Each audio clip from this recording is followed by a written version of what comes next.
Right, welcome back. Matt Davio here with Paul Kedrosky. Paul is well known for his infectious greed blog, a well-known blog that, how long have you been writing that? About 10 years? In one form or another, it's a long story, but the short answer is 10 years. I actually started in 98, 99, started a company to do some of this stuff, and back around the 98, 99 timeframe right afterwards, stopped for a little while on actually running the blog myself, and then in 2002 or 3 picked it up again. And I'm curious. What you've got a PhD. You grew up in Ontario. How did you end up out in the San Diego area? Where you are now. What brought you? Partly because as a Detroit boy, I understand what brought you west, but yeah, I know.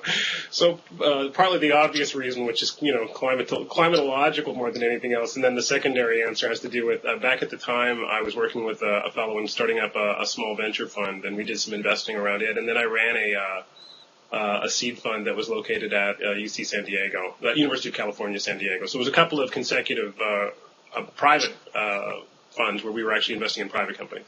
So you've got an MBA, and then what's your PhD in? So it's a kind of a strange one. So I did it was in a business school, but it was split between, I had a sort of a double faculty rep. So I had economics. It was really economics and computer science. So you can call it the economics of computer science or the computer science of economics, whichever way suits. But it's essentially it was a twin thing where I had people on both sides. What was it about that specialty? Because I can't see that was probably something you as most PhDs are, you kind of created. What was your interest there that kind of merged those philosophies? So I was interested in the economics of technology. I thought that orthodox economics is a terrible job of understanding how sort of waves of technology change flow through markets. They don't do a bad job of describing it on an industry level, this kind of Schumpeterian models of creative destruction and so on.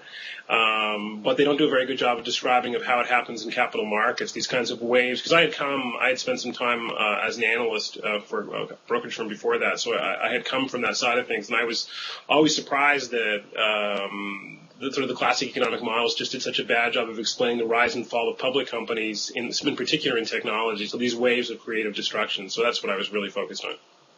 And so creative destruction, and obviously you came into it, probably in a time frame in the mid '90s when you were probably doing your analyst work, where you really got to see again.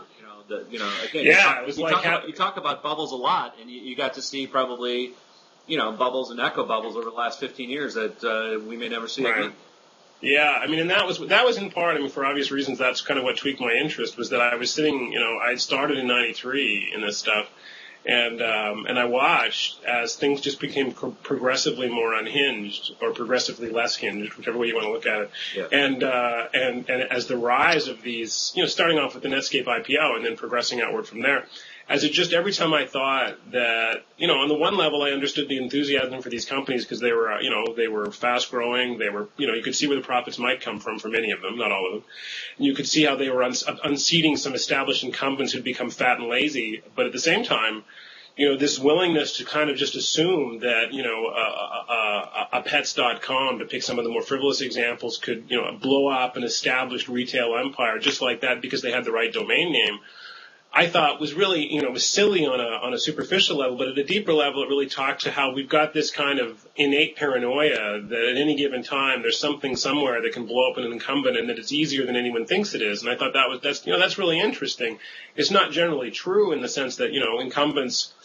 I always say, to flip it over to the mortgage markets for a second, the problem with our sort of mental models of things is not that our models don't work, because we always talk as if, from a behavioral finance perspective, we're really bad at assessing risk. We do all of these sorts of attribution biases and things. And same thing in technology. We have the bad habit of believing that every new company is going to blow up 100 incumbents. And so we have our mental model in that sense is bad, but the reality is actually our mental model works pretty well for a long time. That's why momentum models work, is that things stay on the same plane for much longer than you would expect, and then suddenly, in a complete cataclysm, everything breaks.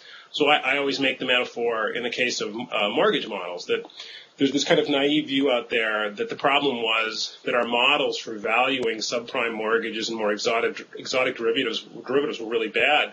And that's glib and untrue. It's actually the reverse, which is a worse problem, which was the models worked really, really well right up until they stopped completely.